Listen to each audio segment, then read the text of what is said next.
Sharma, good to hear the outlook is largely positive from your end. Thanks for joining us for that detailed chat this morning. Let me also now welcome in Sumant Sinha, who's joining us on the show today as well. Sumant, good to have you with us. Lots to talk about, but first let me get, just an overview from you in terms of the kind of impact that we've seen so far of the lockdown and the key implications as well going forward. Yeah, sure. So, the lockdown, of course, has been started about 2.5, almost 3 weeks ago now. And fundamentally, the big impact of that in our business was that power demand has fallen by about 25%. And, it doesn't impact us specifically because, all of our sales as renewable energy companies is driven by long-term power purchase contracts with the distribution companies. And so to that extent, renewable energy companies have must-run status, and the payments are essentially to be made by the distribution companies. So they're, in a sense, our customers. And there, of course, in their case, the power demand has fallen. And as we all know, a lot of the factories and commercial customers are shut. So to that extent, I would imagine that the financials of some of the discoms would be impacted. But as far as we are concerned, ultimately, they are the ones who have to pay us. And the Power Ministry has given them a benefit that if they have any late payments, then that late payment surcharge would be reduced from the typical 18% a year to 12%. But other than that, they will have an impact. But as far as we are concerned, renewable energy companies are not seeing any impact at this point in time.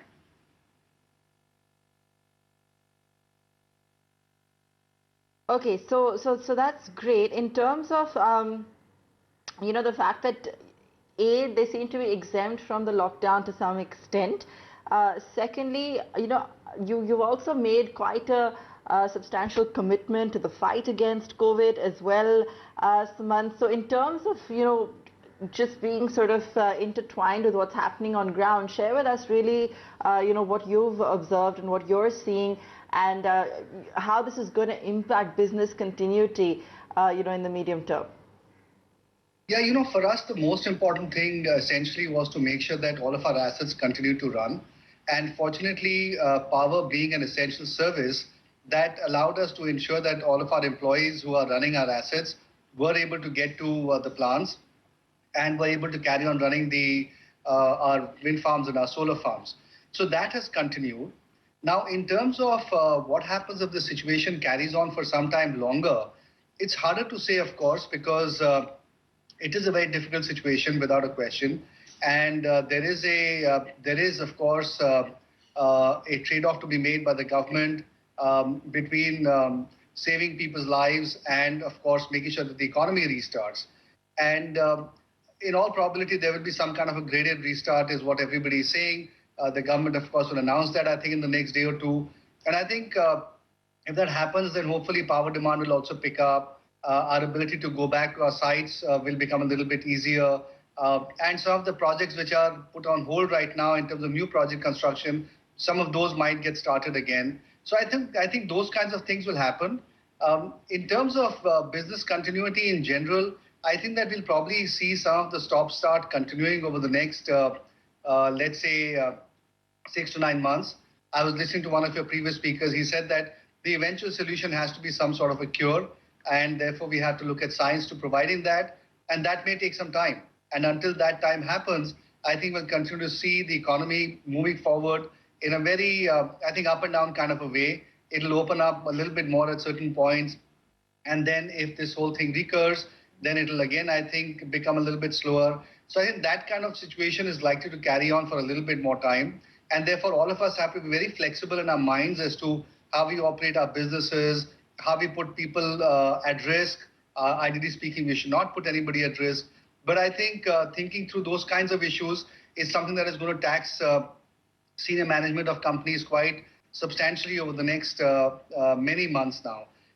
Because obviously we don't want to put our people in harm's way.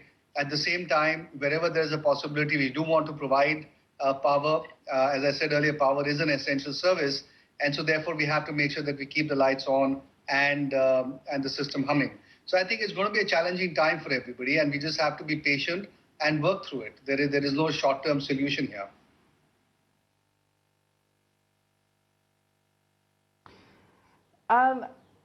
Also, in terms of the sale of assets, the kind of deal activity we might see in this space, I'm just curious to know where you feel that will head. Because on one hand, of course, there is enough money scouting for assets at value currently. On the other hand, is this necessarily the first place they'll look right now? What's your sense?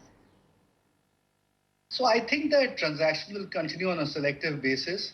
I think where there are good assets to be sold and there are healthy buyers, I think those transactions will probably go ahead. But I think cases where the buyers were looking for making a fast buck or their own capital position was not so strong, I think you will see some of those kinds of deals beginning to fall by the wayside. I think one of the big impacts on our sector, and I'm sure in other sectors as well, is that while we will be able to keep our existing assets running, I think new project construction is definitely going to take a hit, largely because there is going to be a lockdown in different parts of the country. So that is going to impact the logistics, movement of supplies. A lot of the labor has also gone back. That construction labor has to begin to come back. Factories need to start in non-essential items as well. So I think a lot of those things will need to happen before we can actually get construction started. So new project construction is definitely going to take a hit, and there will be delays. Could be 3 months, could be 6 months. But I think that is something that is certainly going to happen. And on new asset sales, I would say that the number of sales is going to come down. Some selective sales will continue to happen, however.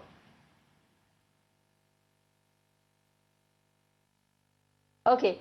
Sumant, just before we let you go this morning, as someone who's also interacting, with the industry and has a unique perspective on that front, what do you see as the future of work going forward?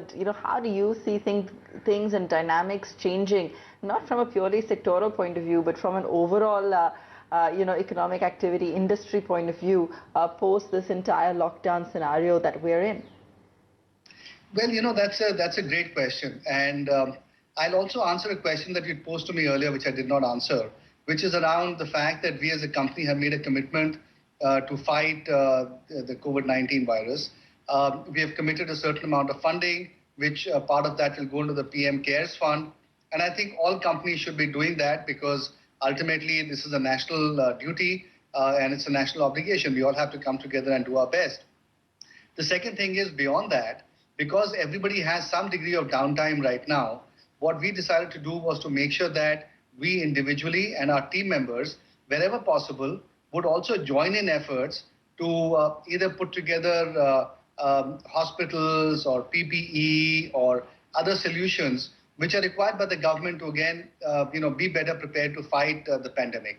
And so we're actually trying to do that both in Gurgaon, which is where our headquarters are located, and also at the sites where we operate. And we operate in more than 100 sites across different parts of India.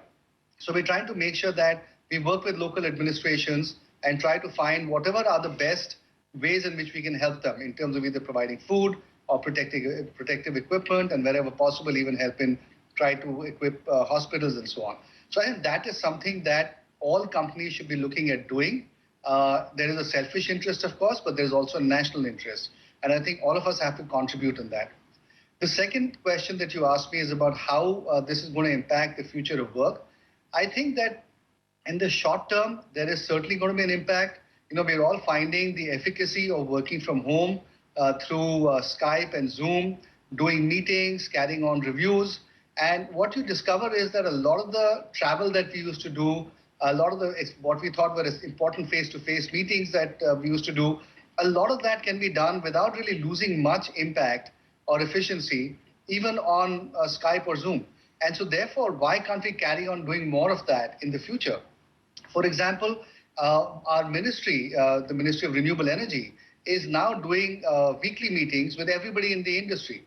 And those are extremely efficient.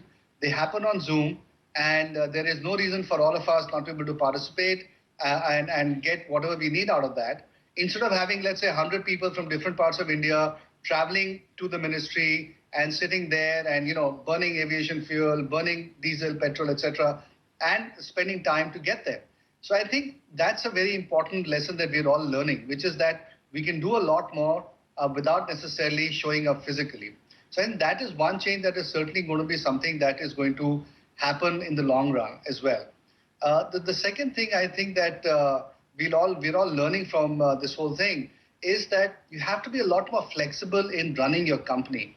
You have to do a lot more scenario planning. You have to be prepared for downside risks, which you cannot actually anticipate. So I think whenever we do planning for the future, we will try to start thinking about those kinds of scenarios as well in the planning that we do, and make sure that we have sufficient cash flow lines available, or working capital lines, or sufficient cash in our balance sheets. Because one of the things that is going to emerge from this whole thing is that the weaker companies will find it a lot harder to survive, but the stronger companies eventually will probably end up doing a lot better. And so you definitely want to be in the stronger company category rather than in the weak company category. And there is no point in extending yourself to go for growth when in fact the environment for at least the next 2 or 3 years is going to remain fairly rocky and fairly volatile. In that kind of a scenario and situation, it is better to be a little bit prudent and a little bit careful.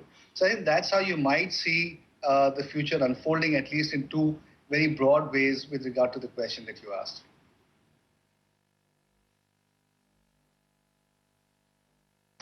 Fabulous, Sumant. We'll leave it there. Thanks so much for joining us this morning and for that detailed chat, giving us a perspective into how this will impact the sector, and also, of course, an outlook on things as we move ahead. We're going to take a very quick break on that note. We'll be back with more on the other side.